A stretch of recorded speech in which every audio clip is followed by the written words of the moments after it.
While the Chinese ambassador has said that the presidents of Sri Lanka and China have discussed matters of bilateral importance, Foreign Secretary retired Admiral Jayanath Colambage had told the CGTN media outlet that China is of economical importance to Sri Lanka. Well, you see, we do have the debt issue. We can't deny that.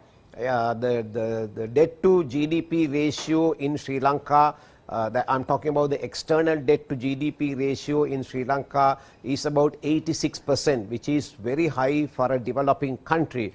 But the accusation of debt trap diplomacy by China is not true. As of 2019 end, we had about 57 billion US dollars as debt we needed to repay.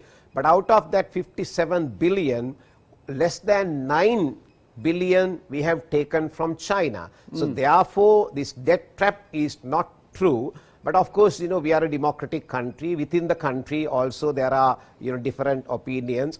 And also the West is not very happy about the China being a development partner here. So those factors are there. So there will be criticism. But the major criticism was the debt trap, which is not true. I mean, it is proven by using the figures, the facts. So it is not true. What we need is to maintain friendly relations with all countries in the world.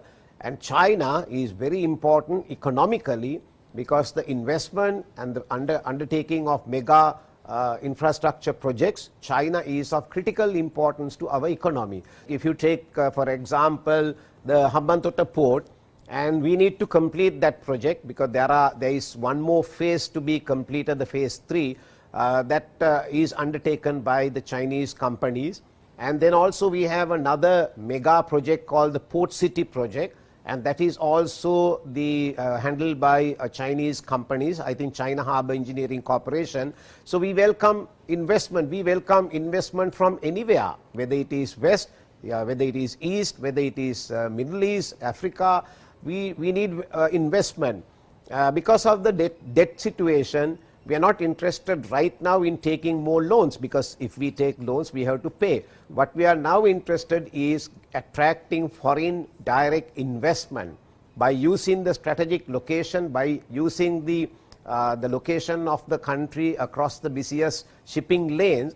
We need to capitalize on that and to attract investment. And right now, China is one of the largest investor, and we do welcome China investment very much. Though the Foreign Secretary speaks about attracting FDIs instead of loans, the government yesterday signed a loan agreement for $500 million with the China Development Bank, which will be disbursed this week. The $500 million loan was part of a $1 billion loan, out of which $500 million was released last year. Regardless of whatever is said, Sri Lanka is caught in a debt trap. How much do we owe China? We owe them about 600 billion for projects. That would mean that we owe China 19% out of the total debt for all projects. This includes projects to build roads, airports, the Lotus Tower, the cricket stadiums as well. In addition, we also owe China for loans obtained for other purposes. If we consider the country's total debt, we owe China 12% of that. This is the highest we have to settle among all countries.